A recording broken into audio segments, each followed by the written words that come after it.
वो 90 के दशक का दौर था। बॉलीवुड के साथ साथ मुंबई की सूरत भी बदल रही थी। पुराने एक्टर्स अपना वर्चस्व बनाए रखने की कोशिश में थे। इन सब के बीच सैकड़ों युवा ऐसे भी थे जो फिल्म इंडस्ट्री में केवल एक ब्रेक पाना चाहते थे। लेकिन कहते हैं किस्मत अगर किसी को कुछ देने पर आ जाए तो फिर उसे ज्यादा संघर्ष नहीं करना पड़ता। ऐसे ही हुआ एक लड़की के साथ। किस्मत ने खुद उसके दरवाजे पर दस्तक दी और उसे फर्श से अर्श पर पहुंचा दिया। इस लड़की का नाम था फरहीन, जिसने साल 1992 में आई फिल्म जान तेरे नाम में बतौर लीड एक्ट्रेस काम किया था। फरहीन को यह रोल मिलने का किस्सा भी अनूठा है। उस वक्त फरहीन फिल्मों में काम करना चाहती थी और वह एक्टिंग क्लास भी शुरू कर चुकी थी। उनकी मां रीना रॉय की बहन बरखा से परिचित थी।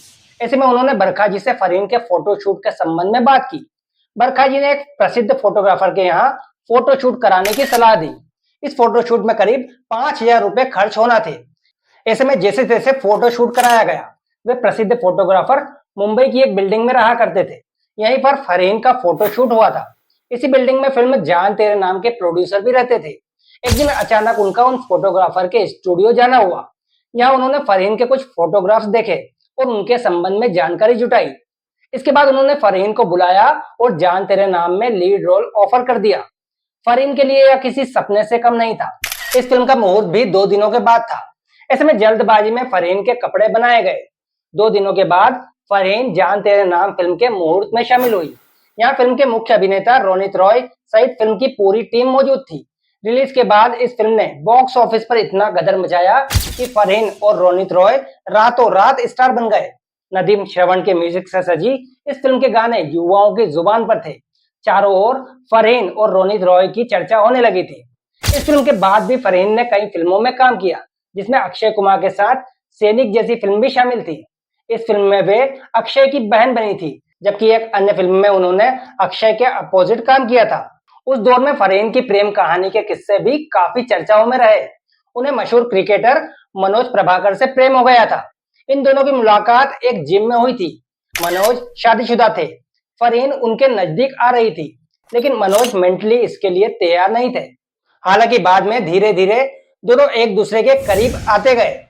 कहा जाता है कि उन्होंने पहले निकाह किया था और जब मनोज प्रभाकर का अपनी पहली पत्नी से तलाक हो गया, उसके बाद इन्होंने हिंदू रीति रिवाज से शादी कर ली थी। इसके बाद यह एक्ट्रेस फरहीन खान से फरहीन प्रभाकर हो गई। फरहीन और मनोज प्रभाकर की शादी की चर्चा भी क्रिकेट और फिल्म जगत में बहुत रही। अपने हाल ही में दिए इंटरव्यू में फरहीन ने बताया कि उन्होंने पहले से ही पक्का इरादा कर लिया था कि वे हिंदू लड़के के साथ ही शादी करेंगी। इसके पीछे अलग अलग कारण रहे। उन्हें कहीं ना कहीं कुछ डर भी था। उन्होंने इंटरव्यू में बताया कि अपने आसपास के माहौल को देखकर वे अपने मन के मुताबिक कदम आगे बढ़ाना चाहती थी। वे चाहती थी कि उनकी शादी किसी हिंदू लड़के के साथ ही हो। फरहीन और मनोज प्रभाकर की शादी को अब काफी साल हो गए हैं। इस इंटरव्यू में उन्होंने अपने और रोनित रॉय के किस्से भी शेयर किए। उन्होंने कहा कि रोनित और वे एक दूसरे से ज्यादा बात नहीं करते थे। केवल काम के दौरान ही उनकी बातचीत होती थी।